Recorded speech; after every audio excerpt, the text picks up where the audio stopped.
Welcome to Political Discourse with Amao Babajide Samuel, and I'm glad to be your host. In today's episode of Political Discourse, I want us to look at the requests of the three key political figures Nigeria had at independence. At independence, the key political figure in the north was Sir Ahamadu Bello, who was the premier of the northern region.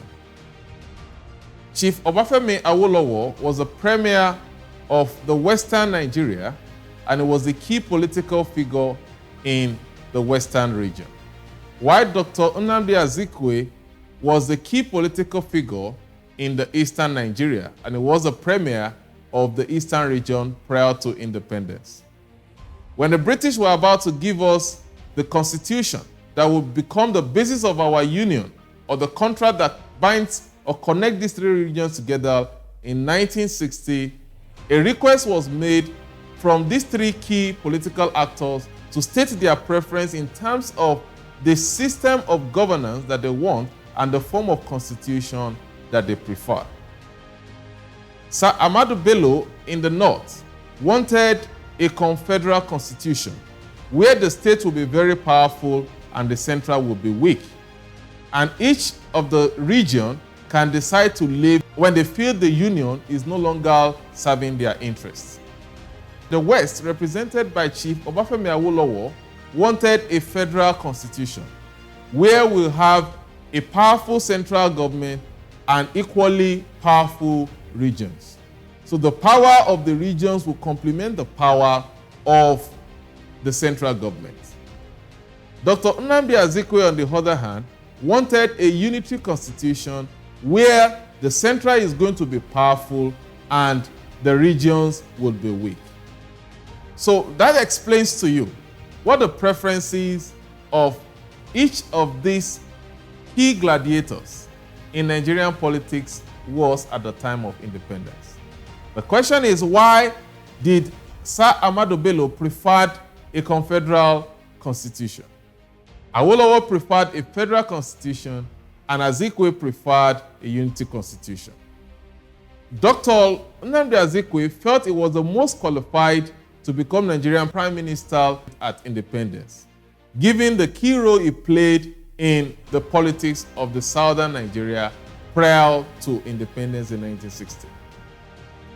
And he felt for him to be able to carry out his goal of building a new Nigeria, he needed a center that was going to be very powerful, strong, and will be able to dictate the pace of things for the region in order for the country to move forward. Chief Obafemi Awolowo, on the other hand, knowing fully well that the strength of the Action Congress that he led was majorly in the western region, wanted a federal constitution in which perhaps, if he's not able to become Nigerian Prime Minister, he will still have full control over the western region and will be able to continue his developmental slide in the western region. And that was why he preferred a federal constitution whereby both the central and the state government will have power strong enough to help them develop at whatever pace they want. Sir Ahamadu Bello, on the other hand, wanted a confederal system because the North at that time were educationally backward. The fraction of the northern Nigerians in the civil service at independence was less than 10%. And he felt that more of the control will fall in the hand of the southerner at the central government. Of course, at that time, he never knew that the numbers the North had would play in their favor.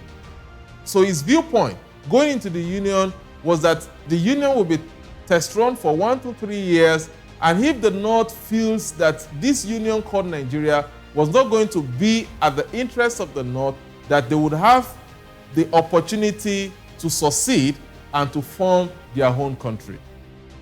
So that was why he advocated for a confederal constitution where the regions would be strong enough to develop themselves at the pace they want to and to be able to succeed the country whenever they feel the union is not working to their interests.